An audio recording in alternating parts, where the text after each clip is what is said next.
Good morning. Welcome to the forecast discussion for Friday, September 23rd, 2022. Of course, I'm your meteorologist, Stephen DiMartino. Well, it is rather breezy and cool out there. A nice, cool fall morning.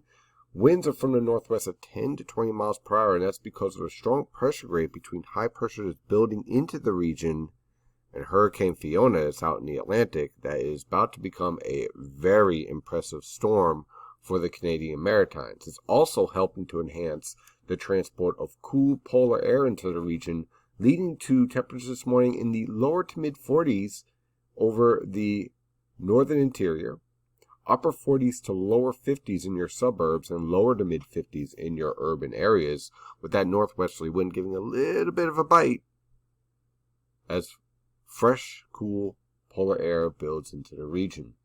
We're going to take a look at our surface map. You can see high pressure is building in. Not much of impact right now as far as precipitation. All of it's well off the coast, but this will be approaching our region by the time we get to Sunday afternoon, leading to the threat for a few showers capable of a heavy downpour or two. Now, we have a lot of satellites to take a look at, so let's dive right into it because we have a lot to talk about. First, we have Hurricane Fiona. Hurricane Fiona is beginning to go through what we call a transition into a very powerful extratropical storm.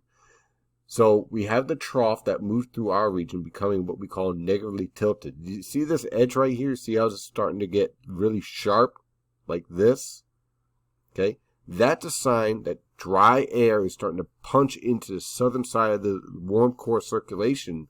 Warm core circulation is like, I'm not having any of that. I'm putting up a fight.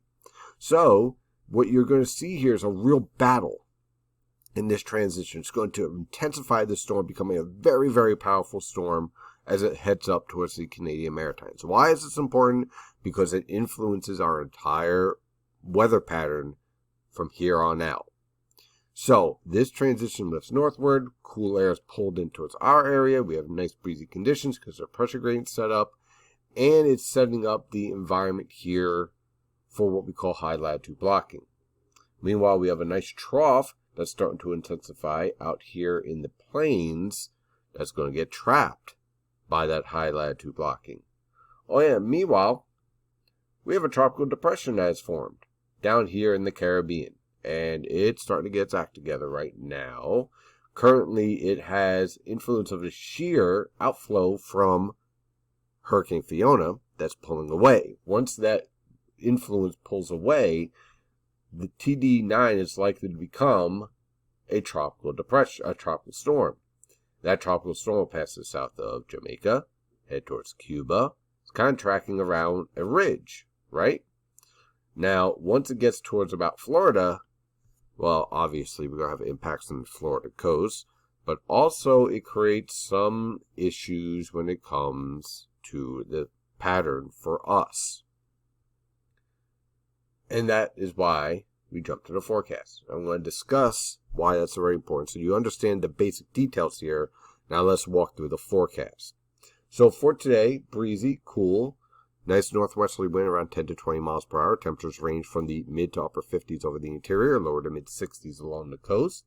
For tonight into tomorrow, look for scattered cloud cover, winds starting to subside around 10 to 20 miles per hour. Look at this monster that it just lifts up to the Canadian Maritimes. The strongest winds start to shift away from us in terms of the winds today. They're going to be focusing more towards New England, around 10 to 20 miles per hour, while we are around 5 to 15 miles per hour as high pressure builds in. Look for lows tonight in the upper 30s to mid 40s over the interior and upper 40s to lower 50s along the coast. For tomorrow, look for clear skies with temperatures ranging from the lower to mid 60s over the interior, upper 60s to lower 70s along the coast. For Sunday, a warm front will approach with showers developing in the afternoon. Look for temperatures to range from the lower to mid 50s for lows and high temperatures to range from the upper 60s to lower 70s over the northern interior, lower to mid 70s along the coast. Again, not a washout here or anything of that nature. Just a few pesky showers here in the afternoon, evening hours. On Monday, that cold front clears out with showers in the morning followed by gradual clearing in the afternoon. look for low temperatures to range from the mid to upper 50s over the interior and upper 50s to lower 60s along the coast. High temperatures will range from the mid to upper 60s over the interior and lower to mid 70s along the coast. Meanwhile, here is our tropical storm that could potentially become a hurricane by the time we get to later on in the afternoon. So it's heading up towards Cuba. Meanwhile, we have this frontal boundary that is going to be draped along the coast here. On Tuesday, look for scattered cloud cover with low temperatures in the upper 40s to lower 50s over the interior, lower to mid 50s along the coast, high temperatures in the lower to mid 60s over the interior, upper 60s to lower 70s along the coast. And then on Wednesday, we have high pressure in control with scattered cloud cover, and our storm here starts to interact with this frontal boundary. Look for scattered cloud cover around our neck of the woods with mid to upper 40s for lows over the interior, lower to mid 50s along the coast, high temperatures in the lower to mid 60s over the interior, and upper 60s to lower 70s along the coast. On Thursday, high pressures in control. Notice our system here, possibly a hurricane, lifting up the coast here.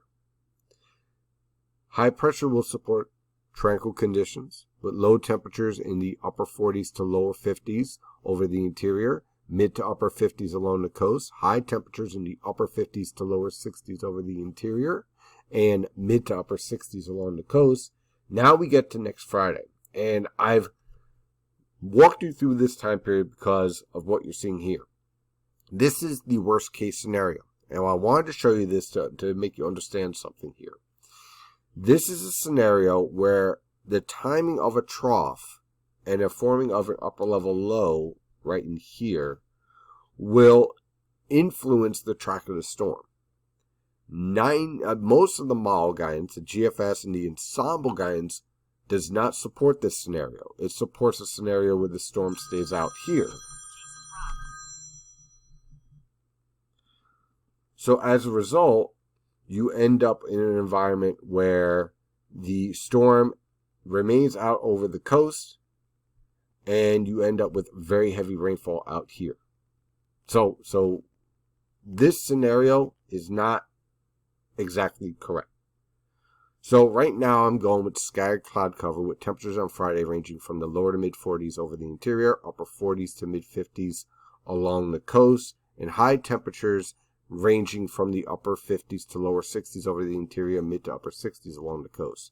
However, if this storm ends up closer to the coast, it will support the potential for some very heavy rainfall and strong winds. But right now, I'll make this clear, right now it looks like the storm will remain over the Atlantic. But if conditions align just right, you could end up with this scenario. So we'll be watching this throughout the weekend to iron this part out. That is your forecast discussion for today. Have a wonderful day, and as always, stay safe out there.